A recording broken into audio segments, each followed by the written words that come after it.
Seorang pemuda warga Kedaton, Bandar Lampung, Minggu siang ditangkap polisi karena menganiaya dan mengancam akan membunuh pacarnya dengan pisau. Pengancaman oleh Rizky tersebut direkam oleh korban dan videonya beredar luas di media sosial. Selain itu, korban juga melapor ke Polsek Sukarame. Penganiayaan yang disertai pengancaman itu terjadi di kamar kontrakan korban di Sukarame. Tersangka Rizky berdalih penganiayaan itu dilakukannya secara spontanitas sebab ia kesal dengan korban yang kerap berkata kasar. Akibat kejadian itu, korban mengalami luka sayat di lehernya. Untuk ngomongnya kayak bawa semua gerombolan keluarga kamu ke sini, aku nggak takut. Nah, kata perempuan itu yang waktu terkait video viral itu. Iya. Setelah itu kamu ada kejadian lagi, kamu nyekek gitu kan?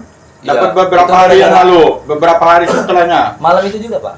Bukan, yang tanggal 14. Tanggal 14. Ya, yang kamu cekek juga sampai kamu cekek sampai jatuh juga masih dalam Itu malam itu, cekek. Pak. Itu malam itu. Malam itu juga. Malam itu.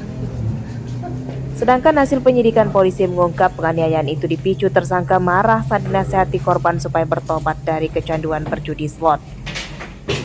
Nah, kronologisnya untuk tersangka ini di dalam kontrakan menyerang atau dengan cara berlari mau melakukan pengancaman menggunakan senjata tajam berupa pisau. motif masalahnya sendiri apa?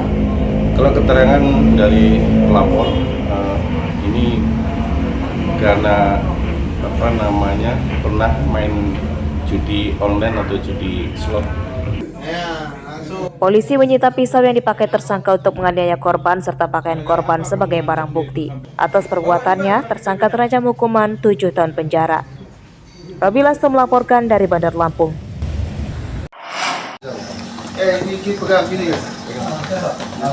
Kasus peredaran narkoba di Kabupaten Pesawaran tinggi. Ini terbukti dari ditangkapnya 58 tersangka sejak Januari hingga Mei. Rinciannya adalah 3 tersangka pengendali bisnis narkoba, 3 bandar, 38 kurir, dan 14 tersangka pemakai narkoba. Dari para tersangka, polisi menyita lebih dari 130 gram sabu-sabu, ganja, dan ratusan butir pil ekstasi. Para tersangka ditangkap dari hampir seluruh kecamatan di Pesawaran seperti Gedong Tataan, Tegi Neneng, Padang Cermin, Kedongdong, Teluk Pandan, hingga Wai 5 yang berada di pesisir. Para tersangka ada yang sudah merupakan pemain lama, namun ada juga yang mengaku baru 1 kali menjadi kurir narkoba. 94,65 gram. Melalui HP, Pak. Gimana cara merintahnya? Tolong ambilin barang itu biar berhenti. Itu udah berapa kali kamu ngambil barang itu? 2 kali, Pak. Ini. 2 kali? Iya, Pak. Kamu kerja sendiri atau sama kawan kamu? Baru sama saya, Pak. Itu ketemu nggak sama orang? Ketemu, Pak. Sebentar doang. Teluk Pandan 7 TKP, Wai 5 4 TKP, Nebi Katon 7, Wai Hilau 3, dan Padang Cermin 2 TKP. Itu mereka kebanyakan apa, Bu? Di situ pengedar atau pemakai atau seperti apa, Bu? Ya, kalau dari hasil yang dicantumkan di sini pendalaman paling banyak adalah kurir yang tadi saya sampaikan. Dari 58 tersangka ini 3 bandar, 3 pengedar, 38 kurir, 14 pengguna. Kasus peredaran narkoba ini masih terus dikembangkan sebab sebagian besar pemasoknya adalah warga luar daerah yang kini masih buron. Polisi juga mengimbau anak-anak muda jangan mudah tergiur dalam bisnis narkoba, karena selain bisa merusak masa depan, hukumannya juga bisa sampai pidana mati. Andri Kurniawan melaporkan dari Pesawaran. Dari bulan Januari sampai dengan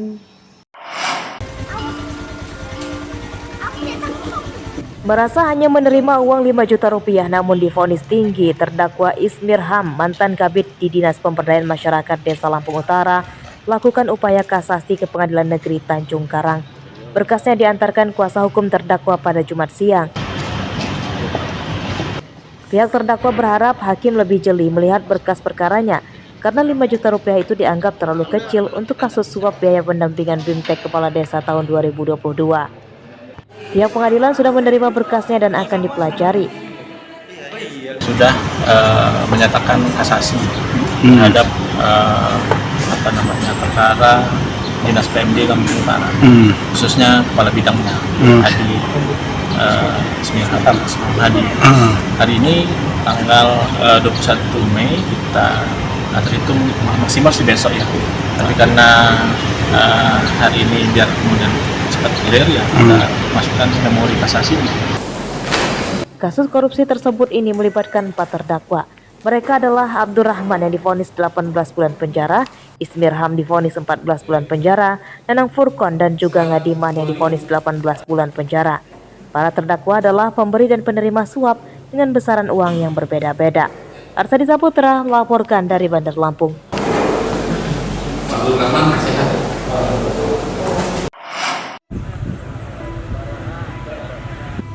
Perubahan cuaca membuat petani kopi di Desa Batu Kebayan, Kecamatan Batu Ketulis, Lampung Barat harus berinovasi untuk menjemur kopi supaya cepat kering sempurna.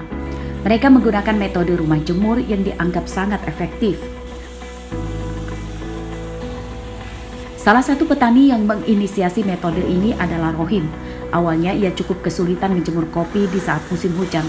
Hasilnya kopi yang dijemur berwarna kehitaman serta aroma dan rasanya berubah. Rumah jemur berbahan bambu dan plastik ultraviolet dengan ukuran 8 x 12 meter. Kapasitasnya bisa mencapai 1 ton kopi. Modalnya hanya 1 juta rupiah dan bisa dipakai hingga 5 tahun.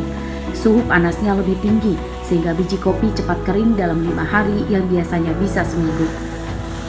Menggunakan teknik ini, suhu yang ada di dalam itu jauh lebih tinggi timbang di luar ruangan, kemudian dan jauh lebih stabil.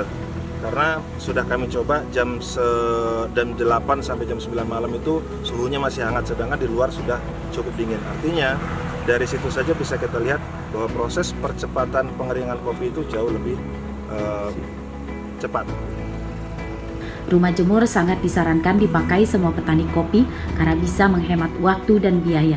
Selain itu juga bisa menjaga kualitas dan rasa biji kopi tetap baik. Rosandi melaporkan dari Lampung Barat.